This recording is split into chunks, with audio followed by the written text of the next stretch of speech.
So, with your experiences and the things that you have just told us today, we will now be moving on to the questions. And I'm very excited to ask these questions to you, especially for someone experienced around these areas. So, here's the first question. What is the Cebu chapter of the Wishing Crane project? The Vision Crane project is obviously the Cebu chapter of the Vision Crane project. It is an organization that supports patients through acts of kindness and emotional care. We create origami paper cranes with handwritten messages of hope and donate them to hospitals or hospice and other organizations supporting patients.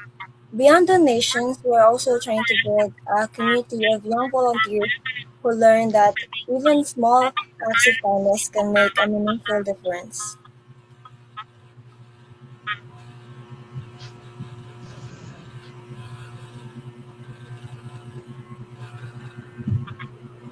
That is really inspiring.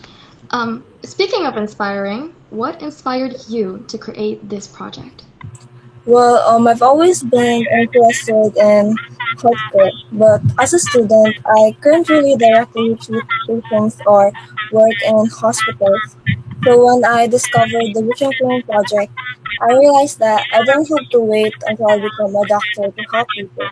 I could start now. So that idea really stayed with me. That compassion doesn't have to wait for a degree. So I started the Vision Clean project and then created my own chapter. That is so true. Passion doesn't wait for a degree. I'm gonna put that in my wall. Let's move on to the next question. What are some important life lessons that you've learned as a leader in order to guide those around you? Because seeming that you're a leader, of course, in your Wish and Cream Project Cebu, you must also harbor that leadership that you have in school wise and extracurricular wise. Well, one of the misconceptions I think of having a perfect leader is you have to be perfect in everything. So one of the biggest lessons I've learned in that leadership isn't about having all the answers. It's about creating an environment where people feel comfortable learning together. I've also learned that you don't always need to be perfect. They need someone who's willing to listen, adapt, and continue showing up even when things don't go as planned, not someone who's a constant spectator or something. So it's really important to have your members engage and stay positive and overall just vibe with them. That is so true. When you're vibing with people and you're both understanding each other, what more do you need than that, right? Especially in groupings. And as someone who is also in research, I understand that there's a lot of hard aspects, such as conducting labs and analyzing data that may take hours. I've heard that you have done a lot of researches this year. How do you build up the patience for that yourself? I think patience comes from why I'm doing the work. Research can definitely be repetitive. Like there are times when you're reading papers for hours or revising the same section multiple times. So whenever I feel frustrated, I remind myself that research isn't just about finishing a paper or having a lot of awards. It's about learning something that could eventually help other people too. So that purpose makes the process feel more worthwhile. So I definitely encourage this if you're burnt out. Just remember why you started in the first place. I should definitely take that in mind. The burnt out part, yes. A lot of us can get burnt out really easily, and we tend to forget the purpose. So it feels like we're kind of just surviving it rather than going for the main purpose that we did it in the first place, and we kind of just forget that whole thing. And so, in this whole research and your TWCP and together, Who has inspired you most through your journey of research and leadership? Well, recently, one of the people who has inspired me most is Dr. Samuel Poor, whom I had the amazing opportunity to learn from during the Johns Hopkins Global Health Leaders Conference. What inspired me wasn't only in his work as a reconstructive surgeon, but also his honesty and his journey. He shared that he applied to medical school more than once, explored different opportunities along the way, and didn't follow a perfect or like linear path. And as someone who sometimes worries that I've started too late or that I don't have enough opportunities compared to other students, hearing his story, it was incredibly reassuring. Like it reminded me that success isn't always about figuring everything out early. It's about continuing to move forward even when things don't go according to plan. One of the piece of advice that he shared to me that has stayed with me till this day is to become a doctor first and discover your specialty along the way. For a long time, I felt pressured to know exactly what I wanted to do. Hearing that reminded me that growth doesn't happen all at once, and it's okay to learn as you go. His story really gave me like hope that even if my path looks different because of where I came from or the challenges I face, I can still build a meaningful career if I remain curious, persistent, and open to learning. Yes, that is so amazing to hear. Not a lot of people actually understand that things don't just come like in certain parts of your life. They sort of, this generation, I believe from a study, was actually, they have this like fast pace sort of mindset nowadays. Like everything would just come right away, um, and all that. But honestly, like for some people, life won't just be so easy. Like I don't think life will be easy for a lot of people and is easy for a lot of people because a lot of people are struggling right now. And with that and your experiences, I can say that a lot of people should really have the same mindset as you because like in this generation when people are so fast paced, it's like that kind of mindset kind of slows you down and makes you understand that like you don't have to do it like everything right now. You can put yourself first.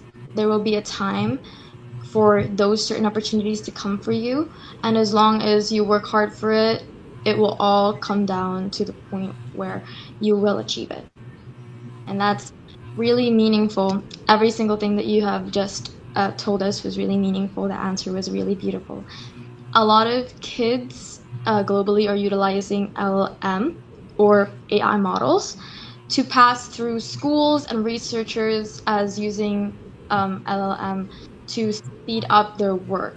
Just like I said, a lot of people are now like more on the fast pace sort of timing and mindset nowadays. So how do you feel about that? What are some of the dangers behind it, if any? Well, I think first of all, we are using the wrong question that we say that is AI a friend or an enemy because um, I think personally AI is an incredible, powerful learning tool when it's used responsibly because AI as of now doesn't have its own mind. It relies on what you instruct it to do. So I personally use AI to brainstorm ideas, understand difficult concepts, organize information, and improve my writing. But I don't think it should replace critical thinking.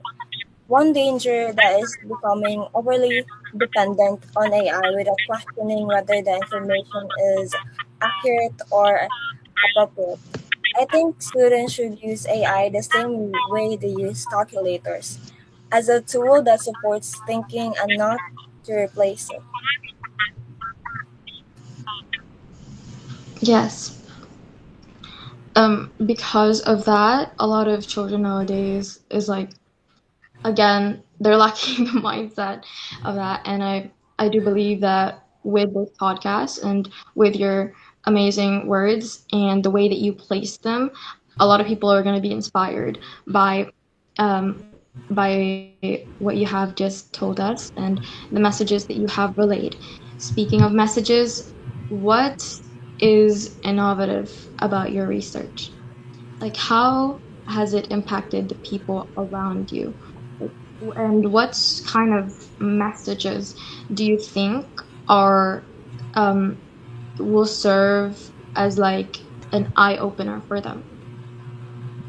Well, most of my research is still developing. It's still like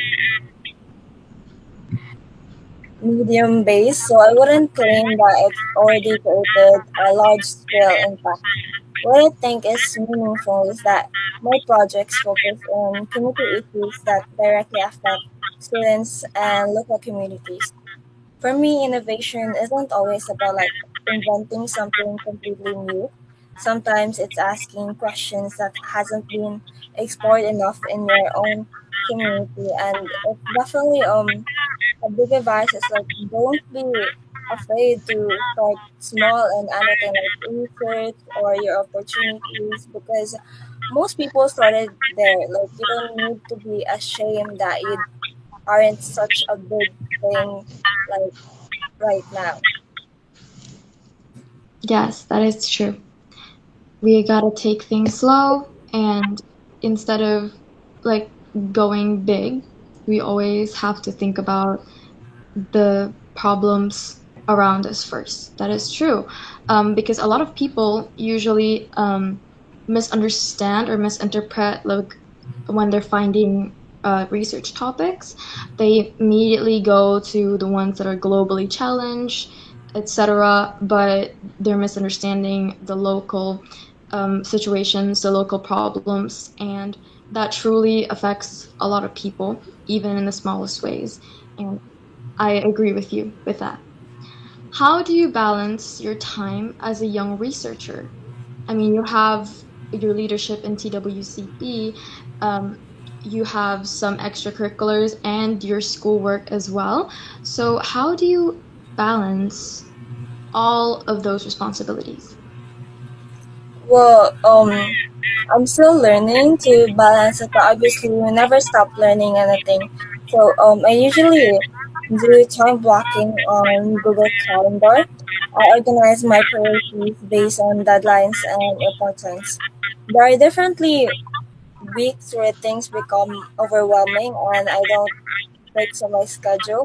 But one thing I've learned is that rest isn't something I earn after finishing everything. It's part of staying productive in the long run. Like you don't earn rest because you did something or you did this so now you can go to sleep. You should always prioritize your health over anything.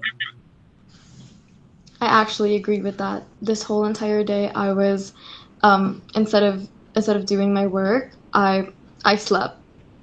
I napped this whole entire day, and I kind of was like the immediate thought that was in my mind was that, oh, like I feel like I miss a lot of things, a lot of responsibilities, but the thing about that is you like again, rest doesn't have to be a reward, as you have said. And it is fully normal to sleep for a day, fully normal to give yourself rest because things will catch up to you. And if you don't give your body what it needs, it will eventually start um, telling you how to maintain it, how to um, help it grow and rest. And it still persists even if we're feeling tired or we're doing all of this work. Um, we always have to give ourselves rest because it's not easy doing all of this stuff. It's very hard. It's very hard. Um, and with this job comes networking. I'm sure since you have a lot of experiences in leadership, you have some experience in networking. Networking is very incredible and it's a vital like it's a vital thing as a researcher in various projects, right? And sometimes that comes with challenges of communication styles and ideologies surrounding roles. What have you personally experienced, and what have you discovered that aids you in communication with other researchers? Well, I've learned that good communication starts with curiosity. When meeting researcher or other professionals, I don't try to impress them by pretending I already know everything. Instead, I ask thoughtful questions and generally listen. And it actually was proven when I attended my John Hopkins class. After a specific class, or actually almost in every class, after that we were allowed to ask questions, and then we were very participative. And then the professor often says that they love the creativity of this generation, and they love how we're always looking for answers and how it motivates them to be better because they are the role models. So it's definitely good to ask questions. It's not bad. In fact, professors and researchers are love students who express themselves and value curiosity. So I think people appreciate authenticity much more than pretending to be an expert.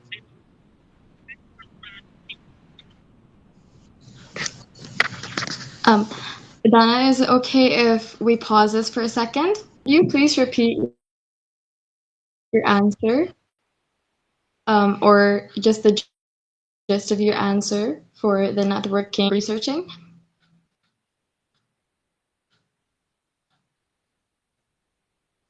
Curiosity, I've met a lot of professors and researchers who have said that they love a student more who is authentic and loves asking questions rather than pretending to be the big guy or an expert.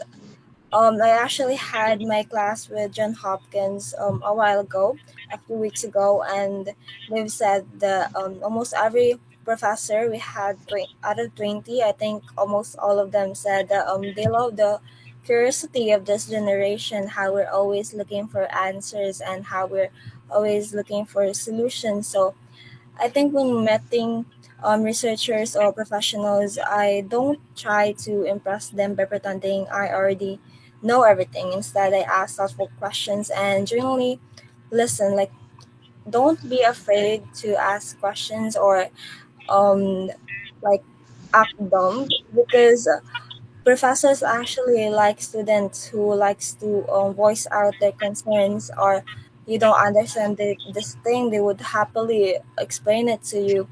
In fact, they like it more when students are engaging. Yes, I fully agree because to a lot of researchers nowadays and a lot of professors, curiosity truly does exert honesty and authenticity.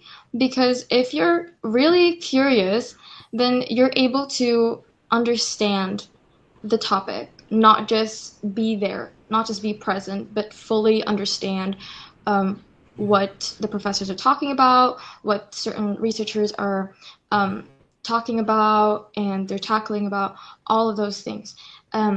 With authenticity and curiosity, a lot of people actually get into universities through those. Um, and in our environment nowadays, with all of the natural disasters and the corruption, as well as a lot more problems happening with our environment, what do you think would happen if your environment was not as competitive?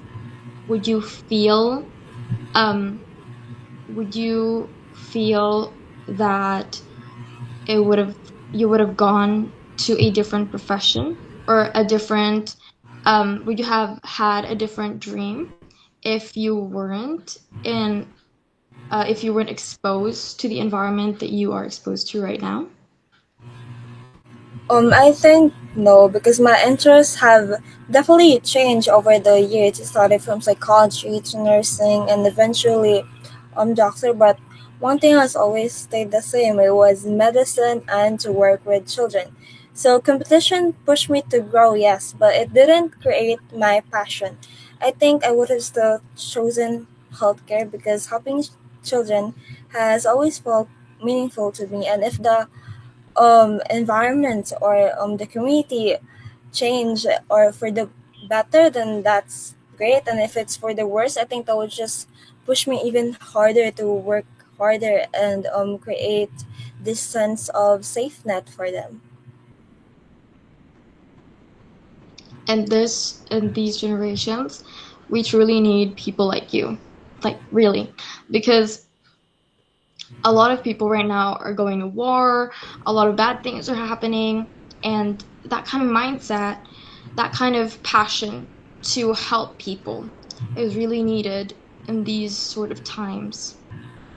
And sometimes these kind of opportunities as a young researcher can lead to those who are older than you think. Um, and you might like think that, oh, you're too young to understand, but like these stereotypes just hold us back, right? So what have you personally done to show that you do understand, and how do you stay motivated during those times? As they say, um, action speaks louder than words. So I tried not to convince people through words. Instead, I let my work speak for itself. If I prepare well, stay curious, ask thoughtful questions, and continue learning, people eventually recognize that age doesn't determine how seriously someone takes their work. And although it's very rare to have professionals think that you're too young for this project or this certain thing, it certainly does happen. But what my advice would be like, don't think about it. So what I've said in my previous answers, always think about why you're doing this and what motivated you to do this. Think about what changes you could make if you just let your um ego behind the way. So so I've also learned that being young can actually be a strength than a weakness because I'm so open to learning and adapting. I could be I could adjust really well because I'm still growing. I agree with your answer. And it all falls down into the mindset. And it's kind of ironic because we're in Mindbridge. And um, a lot of people just sort of think that, um, oh, I don't have enough time. I could have done this sort of thing, this sort of dream, this sort of career, this sort of talent. I could have gone to this competition if I only had time. But we spend so much time worrying about what we're not than trying to build ourselves to the way that we want us to be. And that just is one factor of demotivating ourselves. Sorry about that. Um, demotivating ourselves. And I feel like if we knew how to cope with ourselves, how to understand that, you know, trying to remind you of your failure will only put you further down the ground and not lift you up. I feel like if only we had some awakening thing, but also it's like we don't need an awakening. We don't need to be woken up to understand that we chose this path, you know? It gets quite difficult when we're talking about the brain. Would you like to add any more? No, I think that's fine. Okay, so thank you so much for your answers, Ling. That concludes our interview for today. Thank you so much for sharing your time, experiences, and insights with us. Your journey has been very bumpy, and I'm sure it will continue being bumpy because as young researchers and leaders, we will continue facing our ups and downs. But that is just a part of the journey. And it's all just a part of the plot that is just laid down for us. And we just have to continue having faith and trust in ourselves to make it happen.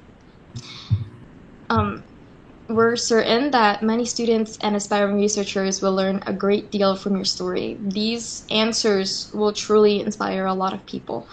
And on behalf of Dana and myself, thank you once again for being with us today. We wish you continued in your success in your research, leadership, and future endeavors. Thank you, everyone, for joining us, and have a wonderful day.